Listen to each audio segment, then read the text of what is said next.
I found that nothing in life is worthwhile unless you take risks. Nothing. Nelson Mandela said, "There is no passion to be found playing small and settling for a life that's less than the one you're capable of living." Now, I'm sure in your experiences in school and applying to college and picking your major and deciding what you want to do with life, I'm sure people have told you to make sure you have something to fall back on. Make sure you got something to fall back on, honey. But I never understood that concept, having something to fall back on. If I'm going to fall, I don't want to fall back on anything except my faith. I want to fall forward. I figure at least this way I'll see what I'm going to hit. Fall forward. This is what I mean.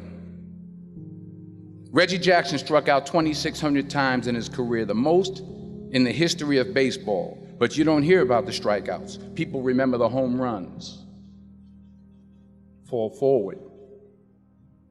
Thomas Edison conducted 1,000 failed experiments. Did you know that? I didn't know that.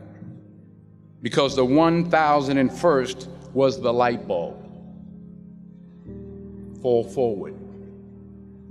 Every failed experiment is one step closer to success. You've got to take risks, and I'm sure you've probably heard that before, but I want to talk to you about why that's so important. Fail big. You will fail at some point in your life. Accept it. You will lose. You will embarrass yourself. You will suck at something. There's no doubt about it. In the acting business, you fail all the time. Early on in my career, I auditioned for a part in a Broadway musical. Perfect role for me, I thought, except for the fact that I can't sing. I'm in the wings, I'm about to go on stage, but the guy in front of me, he's singing like Pavarotti. He's just, and he's just going on and on and on, and I'm just shrinking. I'm getting smaller and smaller. So they say, "Oh, thank you very much, and you'll be hearing from us." So I come out with my little sheet music, and it was Just My Imagination by the Temptations. That's what I came up with. So I hand it to the accompanist, and she looks at it and looks at me and looks out at the director and was like, "Hi."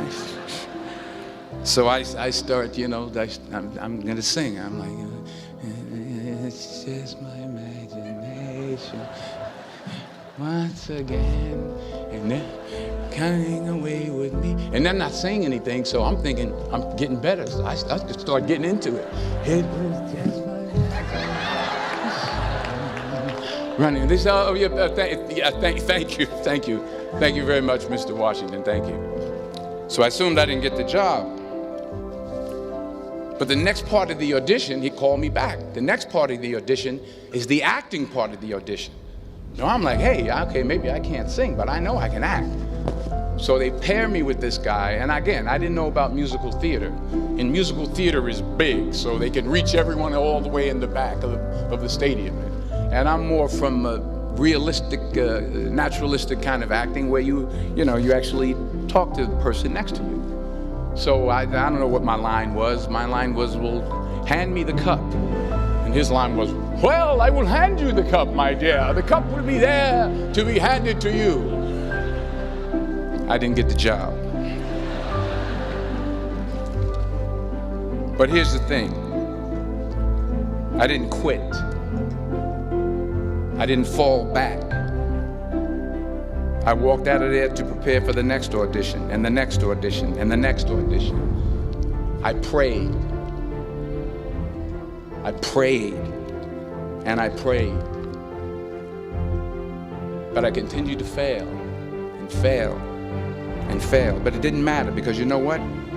There's an old saying, you hang around the barbershop long enough, sooner or later you're gonna get a haircut. So you will catch a break, and I did catch a break. If you don't fail, you're not even trying. I'll say it again. If you don't fail, you're not even trying. My wife told me this great expression. To get something you never had, you have to do something you never did. Les Brown's a motivational speaker. He made an analogy about this. He says, imagine you're on your deathbed, and standing around your deathbed are the ghosts representing your unfulfilled potential. The ghost of the ideas you never acted on. The ghost of the talents you didn't use. And they're standing around your bed, angry, disappointed, and upset. They say, we came to you because you could have brought us to life, they say. And now we have to go to the grave together. So I ask you today, how many ghosts are going to be around your bed when your time comes? Don't be afraid to fail. There's an old IQ test, was 9 dots. And you had to draw 5 lines with a pencil within these 9 dots without lifting the pencil. The only way to do it was to go outside the box. So don't be afraid to go outside the box. Don't be afraid to think outside the box. Don't be afraid to fail big, to dream big. But remember, dreams without goals are just dreams, and they ultimately fuel disappointment. So have dreams, but have goals. Life goals, yearly goals, monthly goals, daily goals.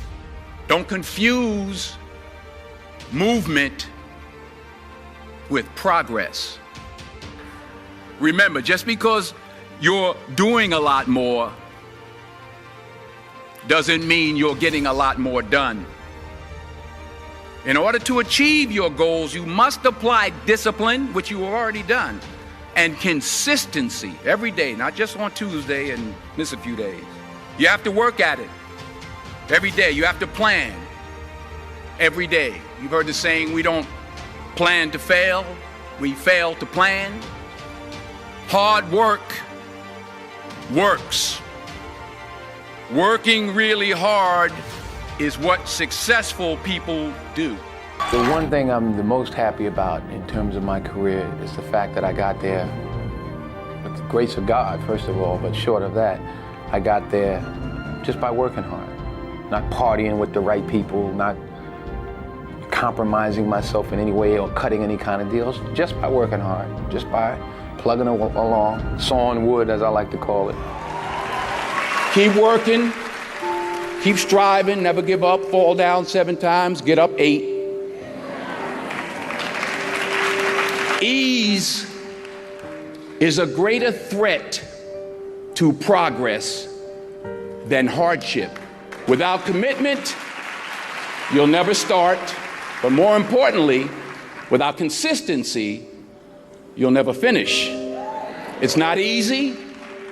If it was easy, there'd be no Kerry Washington. If it was easy, there'd be no Taraji Henson, P. Henson.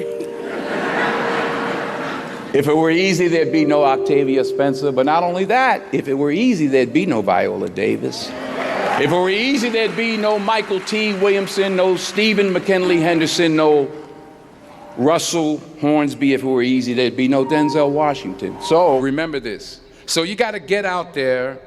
You got to give it everything you got, whether it's your time, your talent, your prayers, or your treasures. Because remember this, you will never see a U-Haul behind a hearse. I don't care how much money you make, you can't take it with you. And it's not how much you have, it's what you do with what you have. We all have different talents. Some of you will be doctors, some lawyers, some scientists, some educators, some nurses, sociologists. Some of you have money.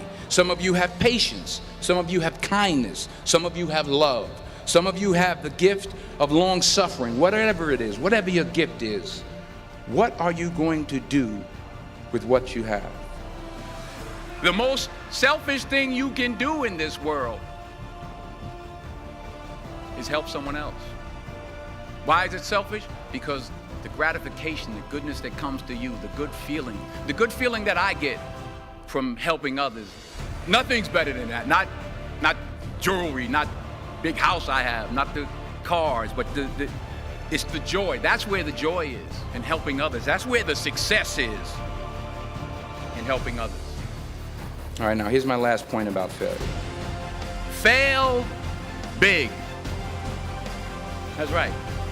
Sometimes it's the best way to figure out where you're going. Your life will never be a straight path. Fail big. Today is the beginning of the rest of your life, and it's going to be very frightening. It's a new world out there. It's a mean world out there. And you only live once. So do what you feel passionate about. Take chances. Don't be afraid to fail. Finally, true desire in the heart, that itch that you have, whatever it is you want to do, that thing that you want to do to help others and to grow into that itch, that's God's proof to you, sent beforehand already to indicate that it's yours. And anything you want good, you can have. So claim it. Work hard to get it. When you get it, reach back. Pull someone else up. Each one, teach one.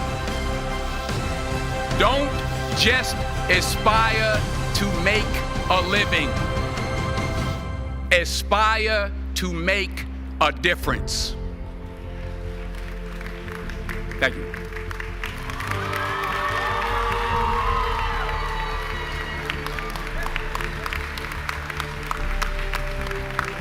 You will go through things, and while you're going through them, you can't understand why it's happening to you. But after you go through it, you get back and you look at it and you say, oh, now I understand why I needed that lesson.